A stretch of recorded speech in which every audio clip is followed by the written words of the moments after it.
അസ്സലാമു അലൈക്കും വറഹ്മത്തുള്ളാഹി. ബിസ്മില്ലാഹിർ റഹ്മാനിർ റഹീം. തങ്ങൾ ഇസ്ലാം സ്വീകരിക്കണമെങ്കിൽ ഖുർആനിൽ ചില ഭേദഗതികൾ നടത്തി നീക്കുപോക്കിന് തയ്യാറാവണം. അതുപോലെ പാവങ്ങളായ മനുഷ്യരുടെ കൂടെ ഞങ്ങൾക്ക് ഇസ്ലാമിലേക്ക് വരാൻ പറ്റില്ല എന്നൊക്കെ ഉപാധികൾ വെച്ച നിഷേധികളെക്കുറിച്ച് കഴിഞ്ഞ 2 ആയത്തുകളുടെ വിശദീകരണത്തിൽ സൂചിപ്പിച്ചല്ലോ. തുടർന്ന് അത്തരക്കാരോട് പറയുവാനായി നബി സല്ലല്ലാഹു അലൈഹി വസല്ലമയോട് ആവശ്യപ്പെടുകയാണ് 29-ാമത്തെ ആയത്തിൽ.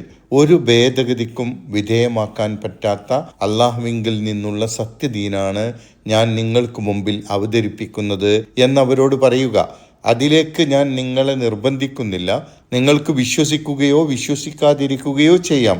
എന്നാൽ വിശ്വസിക്കാതെ നിഷേധിച്ചവർ പരലോകത്ത് അവർക്കായി ഒരുക്കിയ നരകശിക്ഷ അനുഭവിക്കുക തന്നെ വേണ്ടിവരും എന്നാണ് ഈ ആയത്തിൽ പറയുന്നത്. വഖുൽ, നബിയെ താങ്കൾ പ്രഖ്യാപിക്കുക, താങ്കൾ തുറന്ന് ഉറച്ചു പ്രഖ്യാപിക്കുക, അൽ ഹഖ്ഖു മിർ റബ്ബിക്കും, ഇത് നിങ്ങളുടെ റബ്ബിൽ നിന്നുള്ള സത്യമാണ് എന്ന്. ഇത് എൻ്റെ വകയല്ല, എന്നെയും നിങ്ങളെയുമൊക്കെ സൃഷ്ടിച്ച് പരിപാലിക്കുന്ന റബ്ബിൻ്റെ നിർദ്ദേശങ്ങൾ ഉൾക്കൊള്ളുന്ന, അവൻ നിങ്ങളെ സൃഷ്ടിച്ചതിൻ്റെ ഉദ്ദേശ്യം വ്യക്തമാക്കുന്ന സത്യമാർഗമാണിത്. അതിലേക്ക് ഞാൻ നിങ്ങളെ നിർബന്ധിക്കുന്നില്ല. ഫമൻ ഷാഅ ഫല്യുമിൻ, ആരാണ് ഉദ്ദേശിക്കുന്നത് അവന് വിശ്വസിക്കാം. അതായത് ഇഷ്ടമുള്ളവർക്ക് ഇതിൽ വിശ്വസിക്കാം. വമൻ ഷാഅ ഫല്യക്ഫുർ, ആരാണ് ഉദ്ദേശിക്കുന്നത് അവന് നിഷേധിക്കുകയും ചെയ്യാം. അതായത് ഇതിനെ തള്ളിക്കളയാൻ ഉദ്ദേശിക്കുന്നവർക്ക് തള്ളിക്കളയുകയും ചെയ്യാം. യാതൊരു നിർബന്ധവുമില്ല. സത്യദീൻ നിങ്ങൾക്ക് മുമ്പിൽ വളരെ വ്യക്തമായി ഞാൻ അവതരിപ്പിച്ചു. സ്വീകരിക്കേണ്ടവർക്ക് സ്വീകരിക്കാം, തള്ളേണ്ടവർക്ക് തള്ളിക്കളയാം. എന്ന് പറഞ്ഞാൽ വിശ്വസിക്കാതിരിക്കാനുള്ള അനുവാദമല്ല അത്, മറിച്ച് ഈ ദുനിയാവിൽ അള്ളാഹു മനുഷ്യർക്ക് നൽകുന്ന സ്വാതന്ത്ര്യമാണ്. നിർബന്ധിച്ച് അള്ളാഹുവിൻ്റെ മാർഗത്തിലേക്ക് വലിച്ചു കൊണ്ടുപോവുകയില്ല.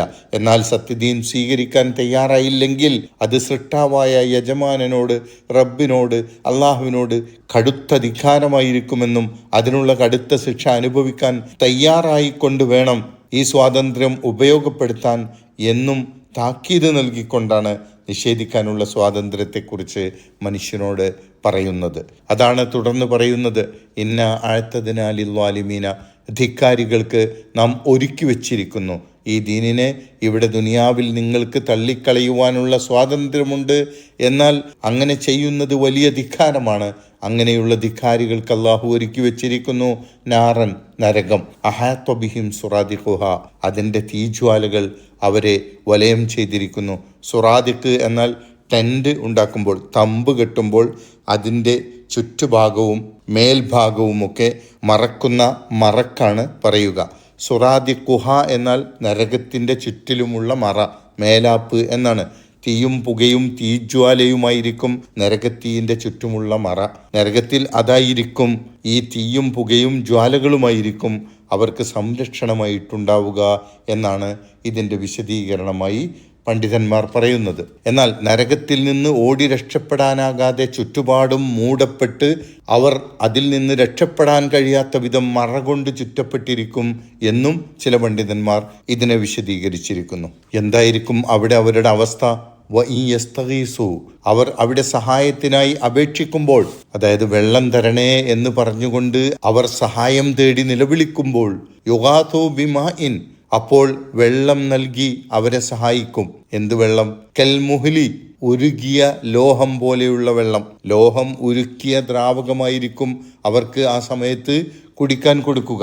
മുഹ്ല് എന്നതിന് അങ്ങേയറ്റം ദുഷിച്ച ദ്രാവകം എന്ന നിലയിൽ പലതരത്തിലുള്ള ചീഞ്ഞളിഞ്ഞ വെള്ളത്തിനും പറയും. ഇവിടെ ലോഹം ഉരുക്കിയ ദ്രാവകം അല്ലെങ്കിൽ കഠിനമായ ചൂടിൽ തിളപ്പിക്കപ്പെട്ട കട്ടിയുള്ള ദ്രാവകം എന്നാണ്. ദാഹശമനത്തിനു വേണ്ടിയിട്ട് അവർക്ക് അതാണ് നൽകപ്പെടുക. പക്ഷേ യശ്വിൽ വുജൂഹ്, അത് മുഖങ്ങളെ ചുട്ടുകരിക്കുന്നതായിരിക്കും. യശ്വി, അത് ചുട്ടുകരിക്കുന്നു, അൽ വുജൂഹ, മുഖങ്ങളെ. ബിഇസ ശറാബു, എന്തൊരു മ്ലേച്ഛമായ പാനീയമാണത്. അവർക്ക് കുടിക്കാൻ നൽകപ്പെടുന്ന ആ ദ്രാവകം എത്രമാത്രം മോശമാണ്. വസാഅത്ത് മുർത്തഫഖ, താവളം കൊണ്ട് ദുഷ്ടമായതുമാണ്. അവർക്കുള്ളത് എത്ര ദുഷ്ടമായ താവളമാണ്. ഇർത്തഫഖ എന്ന് പറഞ്ഞാൽ മുട്ടുകൈ കുത്തി ഇരിക്കുന്നതിനാണ് പറയുക. വിശ്രമ സമയത്ത് ഇരിക്കുന്ന ഇരിപ്പാണല്ലോ അത്. അതിൽ നിന്നാണ് മുർത്തഫഖ് ഉണ്ടായത്. വിശ്രമിച്ചിരിക്കാനുള്ള സ്ഥലം എന്നർത്ഥം. ഈ ഭീകരമായ നരകമാണ് ധിക്കാരികൾക്ക് വിശ്രമിക്കാനുള്ള സ്ഥലം. അതെത്ര ദുഷ്ടമായ വിശ്രമ സ്ഥലമാണ് എന്നാണ് പറയുന്നത്. അല്ലാഹു സുബ്ഹാനഹു വ തആല നരകശിക്ഷയിൽ നിന്ന് നമ്മെ എല്ലാവരെയും കാത്തുരക്ഷിക്കുമാറാകട്ടെ. ഈ റമദാനിൽ നരകശിക്ഷയിൽ നിന്ന് രക്ഷപ്പെടുന്ന ഭാഗ്യവാന്മാരുടെ കൂട്ടത്തിൽ അള്ളാഹു നമ്മെ ഉൾപ്പെടുത്തി അനുഗ്രഹിക്കുമാറാകട്ടെ. അസ്സലാമു അലൈക്കും വറഹ്മത്തുള്ളാഹി വബറകാതുഹു.